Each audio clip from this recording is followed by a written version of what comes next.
আর বিরুদ্ধে যদি এখতিয়ার দুর্নীতি প্রমাণ করে ফরায়ের আছে বিচারে দিই একগুণের প্রাণের দাবি হইল দিয়ে বাঁশখালী রোড ধরে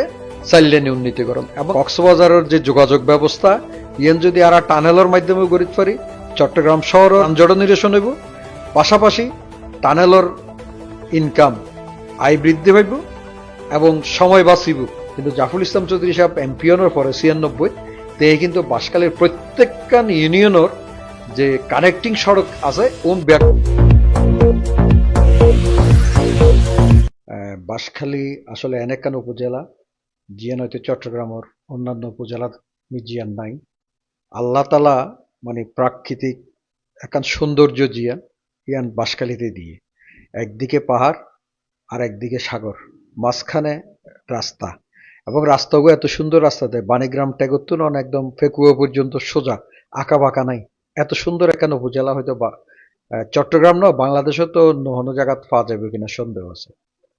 কিন্তু সবচেয়ে আরা জিয়ান অবহেলার শিকার চরমভাবে ইয়ানুল দিকে বাঁশখালী সড়ক যোগাযোগ ব্যবস্থা বাঁশখালী রাস্তাগুলো এত সরু বাঁশখালীর উদ্দিকে কক্সবাজার মহেশখালী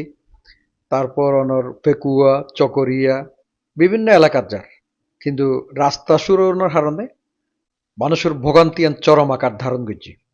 যে আরা যখন চট্টগ্রাম তো বাইরেই আনোয়ারা পর্যন্ত খুব আরামে যায় আনোয়ারা পরে তৈলাদ্বীপ ব্রিজ ফারানোর ফরত্তনীতি একের পর এক যানজট ফারণ পরে জিয়ান বাঁশখালীবাসীর নয় পুরো চট্টগ্রাম দক্ষিণ এবং কক্সবাজারবাসী হল এখন চরম দুঃখ বলে মনে করে বাঁশখালী সড়ক দিবে তো বাঁশখালী সড়ক দিবে চাইলেন উন্নতিকরণ দান খুবই দরকার বিশেষ করে যে টানেল কর্ণফুলী টানেল এই কর্ণফুলী টানেলত বছরে পরিচালনা ব্যয় দেয় 1,37,00,000 টাকা কিন্তু বছরে ইনকামও দেয় 38 লাখ টাকা তাহলে প্রায় 100 কোটি টাকার হাসাহাসি লসর এই লস হিসেবে যদি আর আসলে তুলতাম চাই তাহলে কক্সবাজার বাঁশখালী সড়কের চাইলেনে উন্নীত করি কক্সবাজারের যে যোগাযোগ ব্যবস্থা ইয়ান যদি আর টানেলের মাধ্যমে গড়িত পারি চট্টগ্রাম শহরের যানজট নিরসন হইব পাশাপাশি টানেলের ইনকাম আয় বৃদ্ধি পাইব এবং সময় বাঁচিব আবার রাস্তার দূরত্ব কমে যাইব কই যেন বাঁশখালীর উদ্দিকে কক্সবাজারের দূরত্ব হলে প্রায় 45 কিলোমিটার সম্ভবত 45 মাইল বা 45 কিলোমিটার রাস্তা শর্ট বলে একদিকে সময় বাঁচিব আরেকদিকে তেল বাঁচিব সামগ্রিকভাবে টানেলের ইনকাম বাড়ি যাবে জিয়ানে টানেলের যে লজর ইয়ান ফসায় আইব এবং বাঁশখালী যে এখন পর্যটন সমৃদ্ধ উপজেলা বাঁশখালীর যে চা বাগান আছে সিলেটের যদি চা বাগানের স্বাদ পাইতে যায় তাহলে অবশ্যই বাঁশখালী এবং আবার যদি আরা এই যে বিচ কক্সবাজার সমুদ্র সৈকত যে আর পর্যটকসকল যার সারা দেশতুন আরা যদি এই রাস্তার অবকাঠামোগত উন্নয়ন করি রাস্তারও বড় করি যদি ইয়ে করতে পারি তাহলে আরা এই যে কক্সবাজারের যে স্বাদ বিচের যে সৌন্দর্য ইয়ান আরা বাঁশখালী গেলে পাইম পাশাপাশি আবার ইকো পার্কের যে টাওয়ার আছে পর্যবেক্ষণ টাওয়ার এই টাওয়ার ধরিলে আবার টাওয়ারের একদম চূড়া ধরিলে কুতুবদিয়া দেখা যার সাগর দেখা যার তাহলে এই যে একখান সৌন্দর্য পর্যটনের যে একখান মানে খুবই সমৃদ্ধ একখান উপজেলা ইয়ান কিন্তু অন্য উপজেলাত নাই একসাথে চা বাগান আবার তুন ঘুরিয়ে ইকো পার্ক তো ঘুরিয়ে সন্ধ্যার দিকে বিকালের দিকে মানুষ যদি হয়তো সূর্যাস্ত চাইও এবং সমুদ্র সৈকত যে একটু ঘুরগুম এ যাবেলা একখান সুন্দর সুযোগ আছে ইয়ান কিন্তু অন্য কোনো উপজেলার নাই আজিয়া অত্যন্ত শ্রদ্ধার সাথে স্মরণ করে আর সাবেক মন্ত্রী বাঁশখালীর গণমানুষের প্রিয় নেতা বাঁশখালীর তুন বারবার নির্বাচিত মাননীয় সংসদ সদস্য আলহাজ জাফর ইসলাম চৌধুরী তেই কিন্তু ইয়ান ধারণ গিল বলি বাঁশখালী কিন্তু যোগাযোগ ব্যবস্থা শুধু প্রধান সড়ক নয় এই আর যে ইউনিয়নের সড়ক কোন কানেক্টিং যে সড়ক কোন আছে ইউনিয়ন ভিত্তিক প্রত্যেক সড়ক কিন্তু খুবই খারাপ অবস্থা আছে কিন্তু জাফর ইসলাম চৌধুরী সাহেব এমপিওনের পরে 96 তে কিন্তু বাঁশখালীর প্রত্যেকখান ইউনিয়নের যে কানেক্টিং সড়ক আছে ব্যাগগুণের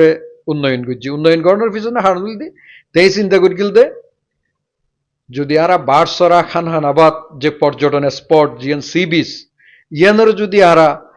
পর্যটক করলে আকৃষ্ট করতাম যায় তাহলে আরা তো অবশ্যই রাস্তা উন্নয়ন করা হরিব যার কারণে তেই এই যে গুণাগরিত মশারলের বাজার যে রাস্তা হানহানাবাদ গিয়ে আবার খালিপুর উত্তুন জিবে বারসরা রত্নপুর বারসরা বিশুদ গিয়ে এবং কাতারিয়া দিয়ে বলসরি দিয়ে যাবে প্রত্যেক রাস্তার কিন্তু তেই উন্নয়ন করছিল গড়নের পিছনে হারা ধরলে তের ধারণা আছিল দেখি মানুষ চা বাগানত আইব চা বাগানত ইকো পার্ক যাইব ইকো পার্ক করতুন কক্সবাজার সমুদ্র সৈকতর যে সৌন্দর্য বা জিয়ান উপভোগ করে কক্সবাজার যাইয়ান উপভোগ করে বেলায় বাসকালের বাসরা বিশুদ যাইব এবং তেই আবার ইকো পার্কের যে প্রজেক্ট এই প্রজেক্টত তিন নান ইয়ে করে গেল এই রেস্ট হাউস একান ইকো পার্কত গেছি আর একান বিচের প্রতি মানুষের আকৃষ্ট করে বেললাই হানহানাবাদ কদম রসুল যাই একান তাই ইয়া গুজিল রেস্ট হাউস গুজি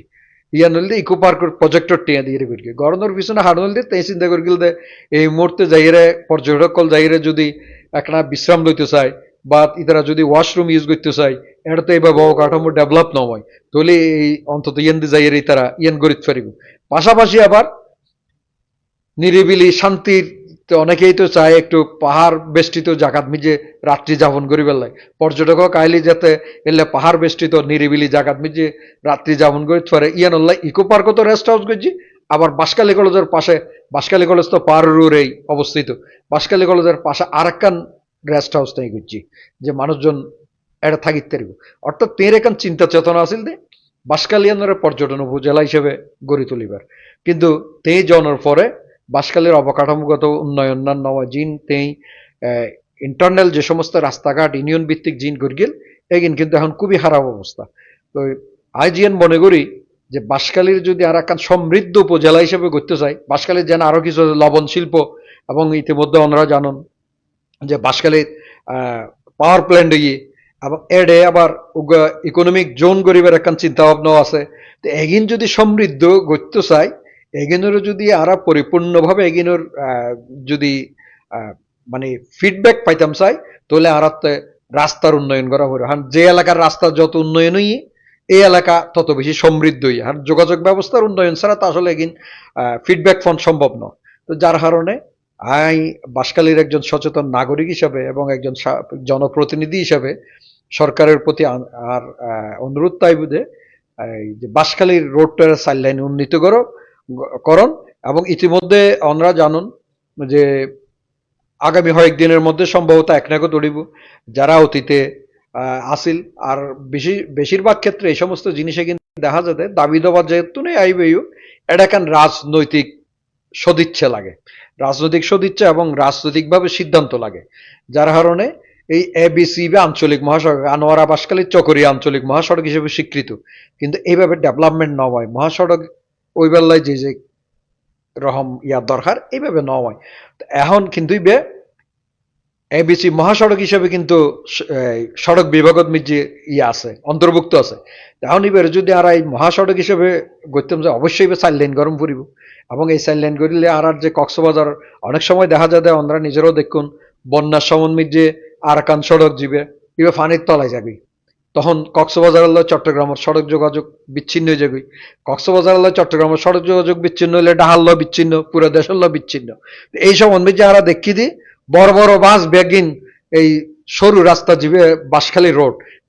রোড দিয়ে আসি তো বাঁশখালী রোড দিয়ে আসতে যাই এরা দেখা গিয়ে দেয় ঘন্টার পর ঘন্টা যানজট অনেক সময় 7 ঘন্টা 6 ঘন্টা 8 ঘন্টা যানজটে গিয়ে তো এইভাবে যদি যানজটে যায় মানুষের ভোগান্তি বাড়ি যায় রুগী অকল বিশেষ করে যারা চট্টগ্রাম মেডিকেলত যে রুগী রেফার করে হাসপাতালত ইতার আইন পারে অনেক সময় যে আর বাঁশখালীর সড়কের এই দুরবস্থার কারণে যারা গর্ভবতী মাবুইনল আছে ইতার আল্লাহ সমস্যা হয়ে যায় তো সার্বিক ক্ষেত্রে যদি আরা বাঁশখালীর একখান সমৃদ্ধ উপজেলা হিসেবে গড়ে তুলতে চায় এবং যে অর্থনৈতিকভাবে যদি আরা দেশের অর্থনৈতিক উন্নয়নে যদি অবদান রাখতাম চাই যেন বাঁশখালীর যে লবণ শিল্পর কথা হইলাম বাঁশখালীর সিঙ্গি শিল্প আছে মাছ শিল্প আছে ওনারা জানেন আর বাংলা বাজার ওদি চাম্বল বাংলা বাজার এবং সনুয়া ঘাড়দি বিভিন্নভাবে আর যে অসংখ্য জেলে সম্প্রদায় বাঁশখালীর মিজে আছে তারা বছরের প্রায় বর্ষা মৌসুম ছাড়া বাকি মৌসুম গভীর সাগরত নিজে মাছ ধরে এত মাছে কিনা আনে তো এই যে আরা যদি রাস্তাঘাট উন্নয়ন করিতে পারি যোগাযোগ ব্যবস্থার এখন বৈপ্লবিক পরিবর্তন আনিতে পারি তাহলে এই যে আরা মাছে কিন বিদেশত এক্সপোর্ট করিতে গিয়ে এবং সমগ্র বাংলাদেশত বিভিন্ন জায়গাত মিজে আরা এই যে লবণ শিল্প একমাত্র চট্টগ্রাম মিজে বাঁশখালী চট্টগ্রাম উপজেলাত কক্সবাজার আছে, কিন্তু চট্টগ্রাম উপজেলাত যে বাঁশখালী আছে, অন্য কোনো উপজেলাত নাই। এবং এত নারা প্রচুর পরিমাণ যে অর্থনৈতিকভাবে ইনকাম করে অর্থনৈতিকভাবে সমৃদ্ধ এলাকার মানুষ। তো অবকাঠামোগত যদি উন্নয়ন হয় তাহলে আরো মিল ফ্যাক্টরি বিভিন্নভাবে যে ইপিজেডের হতা জিয়ান আর ইকোনমিক জোনের হতা হয় গন্ডামারা দি সরলদি জিয়ান এখন অসংখ্য জায়গা লইয়ে এটা যদি আর ইকোনমিক জোন গড়িতে পারি তাহলে আর এলাকার বেকার সমস্যার সমাধান হইব, ফসল এটা চুরি করিতে পারিব এবং অর্থনৈতিকভাবে প্রত্যেকটা পরিবার স্বাবলম্বী হইব, দেশও অর্থনৈতিকভাবে আগাই যাব। তো ইয়ানল্লাই সবচেয়ে জিয়ান বড় প্রয়োজন ইয়ান হইলে আর এই রাস্তার উন্নয়ন। সুতরাং ইয়ান বাঁশখালীর সর্বস্তরের মানুষের দলমত নির্বিশেষে ব্যাগুণের ধর্ম বর্ণ নির্বিশেষে ব্যাগুণের প্রাণের দাবি হইল দিয়ে বাঁশখালী রোড তরে চাইলেনি উন্নীতকরণ। এবং এই উন্নীত করতে যাই এখন বিভিন্ন রকম কথাবার্তা ইয়ের কে হতে গ্যাস লাইনে গগুজি ওনারা জানান যে মশকালের তুন গ্যাস আইয়ের, কে প্রস্তাব দিয়ে গ্যাস লাইনে দিগুললে ভালো হইব, আর কে যে বর্তমান রাস্তা আছে এই রাস্তারে দিগুললে ভালো হইব। এই রাস্তা দিয়ে করতে গেলে হয়তো অনেক দোকানপাট ভাঙন ফুরিব বা সমৃদ্ধ হার মার্কেটও গিয়ে গই দোকানপাটও গিয়ে গই। এই ক্ষেত্রে যদি বাইপাস গরম যায় তাহলে ইয়ান একান সুযোগ আছে। আর একখান বিষয় হল দিয়ে গ্যাস লাইনে যদি আর ঘুরতে চাই গ্যাসের লাইনের উদ্দিত আর রাস্তা গরম না যাব, হয়তো এবার পাশে আরো কিছু একোয়ার করে গরম যাব, কিন্তু ইয়ান ঘুরতে গেলে পুরো বাঁশখালীর যে রাস্তায় আবার বানা ফুরিব, এবার তো ফলে মেডিদি বানা ফুরিব, মেডিদি বানানোর পরে করা ফুরিব, তাহলে এবার আরোগ্য দীর্ঘমেয়াদী এখান প্রসেসর প্লাস অর্থনৈতিকভাবে আমি মনে করি যারা টেকনিক্যাল পার্সন আছে যারা এগিনলে হাজগরের বিশেষ করে সড়ক ও জনপথ বিভাগ এবং অন্যান্য যারা টেকনিক্যাল ইতারা যদি সার্ভে করে আসলে এই দিকে দি একোয়ার গড়িয়ে রাস্তার অবকাঠামো নির্মাণ গড়িয়ে গড়লে অর্থনৈতিকভাবে আরো লাভবান হয় নাকি বর্তমান জীবে আর রাস্তা আছে এক্সিস্টিং রাস্তা দিয়ে করলে মার্কেট টার্কেট ভাঙ্গনের পরে ক্ষতিপূরণ দনের পরে এটাও আবার ক্ষতিপূরণ মানে বহুত জায়গাত যে রাস্তা তো আর 40 ফিট আছে, বহুত জায়গাত 42 ফিট আছে, বহুত জায়গাত হয়তো কম আছে 30 ফিট আছে, 25 ফিট আছে, 12 ফিট আছে, এরকম আছে। সামগ্রিকভাবে প্রত্যেকান চিন্তা চেতনা গড়িয়ে যিনি 42 ফিট আছে এটা যদি কে মার্কেট করে তলিবে তার খরচ দন্য খরচ এবং নিয়ম দিয়ে যারা গর্গী অবৈধভাবে ইতার নিজেরা তো ভাঙ্গি লই জম পড়িব। তো সুতরাং ব্যাগিন মিলেইয়ের একান চিন্তা ভাবনা করে যদি আর সিদ্ধান্ত লই বা এই ব্যাপারে যদি যারা জনপ্রতিনিধি অতিথি আছে এবং ভবিষ্যতে যারা জনপ্রতিনিধি হইবার ইচ্ছা আছে আই আন্তরিকভাবে মনে করি দিয়ে এইভাবে একান চিন্তা চেতনা করি যদি আর আগাই দিয়ে হয় তাহলে ইনশাল্লাহ আর সফল কাম হইম। এবং বাঁশখালী বাসীর কাছে আর কমিটমেন্ট হইল দিয়ে যেহেতু একজন রাজনৈতিক কর্মী যারা রাজনীতি করি তো সবসময় ইচ্ছে থাকে দে এই এলাকার জনপ্রতিনিধি হিসেবে নির্বাচিত হওয়ার পরে এলাকার উন্নয়ন উল্লাই এলাকার সামগ্রিক কল্যাণ উল্লাই হাজ করিম। এবং আমি মনে করি যে রাজনীতি করুক না কেন হয়তো কে বিএনপি কে জামাত কে অন্যান্য রাজনৈতিক সংগঠন জড়িত আছে, কিন্তু আমি মনে করি একজন রাজনৈতিক কর্মীর উদ্দেশ্য উচিত দে জনগণের কল্যাণ করণ, মানবতার কল্যাণ করণ, মানব সেবা করণ নিঃস্বার্থভাবে। এবং ইয়ান গুলি মানুষের হাতে আজীবন যারাই গরিব যে ব্যক্তি হইব যে দল গরিব করক এবার মানুষের হাতে আজীবন মরণের পরও অমরই থাকিব। তা আমি ওই চিন্তা চেতনা তাহাজ করি যে আমি মেয়র হিসেবে দায়িত্ব পালন করছি, আমি মেয়র হিসেবে দায়িত্ব পালন করতে যাই রায় দায়িত্বহীন কণ্ঠ হই আর পরে আরো 3 জন মেয়র গিয়ে, কিন্তু হন মেয়র আই এত বিভিন্ন সময় যে সভা সমাবেশ এবং যখনই নির্বাচন করতাম চ্যালেঞ্জ করে হইতাম যে আর বিরুদ্ধে যদি একটি দুর্নীতি প্রমাণ করে আর রাজনীতি ছেড়ে দিই কিনলে ইয়ান আই সৎ সাহস এবং সৎ আন্তরিকতা লেগুছি। এবং আর মন্ত্রী জাফর ইসলাম সাহেব যেতে মন্ত্রী আছিল তের এপিএস আছিলাম, এপিএস থাকা অবস্থাত রাজনৈতিকভাবে বাঁশখালীর প্রত্যেকটা ইউনিয়ন মহল্লা পাড়া এলাকা এবং 91-এর ঘূর্ণিঝড়ের পরে যেতে পুরো বাঁশখালী এখান বিধ্বস্ত বাঁশখালী গেল গই, বিশেষ করে পশ্চিম বাঁশখালীর জলকদর হালর পশ্চিম অঞ্চল বাঁশখালীর 2 ভাগে বিভক্ত করে ফেললে মাঝখানে জলকদর হালের উদ্দে হন ব্রিজ নো আছিল। বিএনপি 91 ঘূর্ণিঝড়ের পরে বিএনপি ক্ষমতাত আছিল, বিএনপি সরকারেই কর্নেল অলিয়ামতের মাধ্যমে অলিয়ামত সাহেব এত যোগাযোগ মন্ত্রী আছিল তেই জলকদর হালের উদ্দে ব্রিজ ইন করছি। পরবর্তীতে জাফর ইসলাম চৌধুরী সাহেবে আইরে আরো 2 ব্রিজ বাড়াই পশ্চিম বাঁশখালী পূর্ব বাঁশখালীর গুরুত্ব গুছাই রাইনি। এবং এই যে একখান উন্নয়ন ইয়ার হার না দিয়ে পশ্চিম বাঁশখালী পূর্ব বাঁশখালী অনেক ডেভেলপ উন্নয়নের ক্ষেত্রে পূর্ব বাঁশখালী এবং পশ্চিম বাঁশখালীর মধ্যে একখান সমন্বয় সাধিত জিয়ান কিন্তু আগে নছিল ইয়ান আর সরকার বিএনপি করছি। তো জিয়ান আসলে হইতে চাইলাম তো একজন জনপ্রতিনিধি, সাবেক জনপ্রতিনিধি এবং ভবিষ্যতে যেহেতু জনপ্রতিনিধি হবার ইচ্ছা আছে, এই ক্ষেত্রে 91 ঘূর্ণিঝড় তো বাঁশখালী উপজেলা সদর মিজি বিএনপির সিনিয়র হন নেতা নছিল, যদি বা তাই ছাত্র রাজনীতি করতাম, কিন্তু সমস্ত রিলিফ ওয়ার্ক পুরো বাঁশখালীর ব্যাগিন আর মাধ্যম হইতো, যেহেতু আর যারা সিনিয়র নেতৃবৃন্দ আছিল, আর অ্যাডভোকেট আবু সালেহ চৌধুরী আছিল, আনোয়ার আজিম সাহেব আছিল, আর শাখাওয়াত দুলাল সাহেব আছিল, আব্দুল কাদের চৌধুরী আছিল, যারা বাঁশখালী বিএনপির বলে যারা যথেষ্ট অবদান আছে বিএনপির সুসংগঠিত করিবার লাই, ইতারা বেগুন চট্টগ্রাম শহর মিজে ইতারা বসবাস করত এলাকার থাকতে মাই, এবং ইয়ান থাকানোর কারণে ইতারার নেতৃত্বে তার নির্দেশনায় পুরো বাঁশখালীর মিজাতে রিলিফ ওয়ার্ক চালায়। তো যার কারণে পুরো বাঁশখালীর মানুষের একটা সম্পর্ক সৃষ্টি, পরবর্তীতে মন্ত্রীর এপিএস হিসাবে উন্নয়ন কর্মকাণ্ড করতে যায়। তো এগিন করতে যাই এর বাঁশখালীর মিজে হন এলাকা তাই এখনো এই যে অনরার মাধ্যমে পুরো বাঁশখালীর মানুষের কাছে একখান মেসেজ বা আর একখান বক্তব্য বলতে আর বিরুদ্ধে রাজনৈতিকভাবে হয়তো অনেকেই আরো পছন্দ অপছন্দ করতে পারে, কিন্তু ব্যক্তিগত দুর্নীতি করি বা হনকে আর হাজ করতে যায়, হনকে আর তো পয়সার বিনিময়ে অর্থের বিনিময়ে করি, এরম হন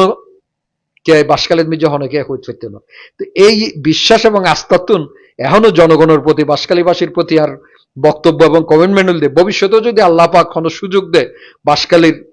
জনপ্রতিনিধিত্ব করিবার লাই, ইয়ান যে পর্যায়ে রইব, ইয়ান মেয়র হোক, ইয়ান এমপি হোক, উপজেলা চেয়ারম্যান হোক বা চেয়ারম্যানই হোক, যে জায়গার যে অবস্থাতে থাকি না কেন, বাঁশখালীবাসীর হাজার কমিটমেন্ট দে বাঁশখালীর যে সামগ্রিক যে উন্নয়ন, যে অবকাঠামো একখান বাঁশখালীর সমৃদ্ধ বাঁশখালী করিবার লাই, সুন্দর বাঁশখালী করিবার লাই, এবং আগামী যে নতুন প্রজন্ম আগামী দিনে যারা নেতৃত্ব দিবে তারা একখান বাসযোগ্য বাঁশখালী হিসেবে গড়ে তুলিবার লাই জিয়ান গরম পরে ইনশাল্লাহ ইয়ান অবশ্যই আয় এবং আট দলের পক্ষত্ব নাই কমিটমেন্ট দিয়ে আর অবশ্যই ইয়ান গুজুম, এবং এই ক্ষেত্রে হন ধরনের ব্যর্থ করতে নয়, যেহেতু আর অতীত ইতিহাস আয় এলাকার মানুষল্লাহ হাজ গুজি, ভবিষ্যতে ইনশাল্লাহ এইভাবে হাজ করিও। তো আজ ইয়ার চাটগার সংবাদের আন্তরিক ধন্যবাদ এবং কৃতজ্ঞতা জানাই, আর যে এই চাটগার সংবাদের মাধ্যমে বাঁশখালীর সর্বস্তরের মানুষের হাতে আর বক্তব্য পৌঁছে দিবার সুযোগ দিয়ে এবং বাঁশখালীর মানুষ লই যে আর চিন্তা চেতনা ইয়ান তুলে ধরিবার একখান সুযোগ করে দিয়ে, এবং বাঁশখালীর শুধু অবকাঠামো উন্নয়ন নয়, শিক্ষা, সংস্কৃতি এবং অন্যান্য যে অর্থনৈতিকভাবে বাঁশখালীর সমৃদ্ধি করিবার আরো অনেক বিষয় আছে, যেহেতু সময় সংক্ষিপ্ত দীর্ঘ বক্তব্য হয়তো আগামী দিনের যে বিভিন্ন বিষয়ের মধ্যে আলাদা আলাদা আর বক্তব্য বা হতা চাটগাঁ সংবাদের মাধ্যমে তুলে ধরছ জনগণের হাতে। তো প্রত্যেকখান ক্ষেত্রে যেহেতু দীর্ঘদিন ধরে ইনোর পিছনে হাজ করি আসছি, মন্ত্রীর এপিএস হিসেবে করছি, একজন রাজনৈতিক কর্মী হিসেবে করছি, পৌরসভার মেয়র হিসেবে করছি, তো প্রত্যেকখান এবং পুরো বাঁশখালীর বিভিন্ন ডেভেলপমেন্ট ওয়ার্ক লয়ে হাজ করছি। যেন ইকো পার্কও কিন্তু আর আমলতেই, যদি বা ইয়ান ইকো পার্কের স্রষ্টা হইলদে জাফরুল ইসলাম চৌধুরী ইয়ান অস্বীকার করিবার কোনো জো নাই, কিন্তু তের লয় আরা তের সহায়ক হিসেবে সবসময় পাশে আছিলাম, এবং ইকো পার্ক ইয়ান যেহেতু আর এলাকাত ইয়ান গরিবেল্লাই যতটুকু হাজ গরম পরে এবং যতটুকু লজিস্টিক সাপোর্ট দম পরে আর আর তৎকালীন মাননীয় মন্ত্রী মহোদয়ের সবসময় দিয়ে, এবং আয়তের এপিএস হিসেবে হাজ করি, আবার তের প্রত্যেকটা নির্বাচনত আয়তের নির্বাচনী কমিটির সদস্য সচিব হিসেবে দায়িত্ব পালন করছি। তো যার কারণে পুরো বাঁশখালীর প্রত্যেকটা অলি গলি মহল্লা ওয়ার্ড ফাড়া সম্পর্কে আর একখান ধারণা আছে, জিয়ান হয়তো অনেকের হাতে নাই। তো এই ক্ষেত্রে আমি মনে করি দি আর হাজ গরমের একখান যথেষ্ট স্কোপ এবং সুবিধা আছে, এবং ইয়ান লইয়ের আগামী দিনে ইনশাল্লাহ হাজ গরিম এই প্রত্যাশা ব্যক্ত করি। আবারও চাটগার সংবাদের আন্তরিক ধন্যবাদ এবং কৃতজ্ঞতা জানাই আর হতা শেষ করি। ধন্যবাদ চাটগার সংবাদ।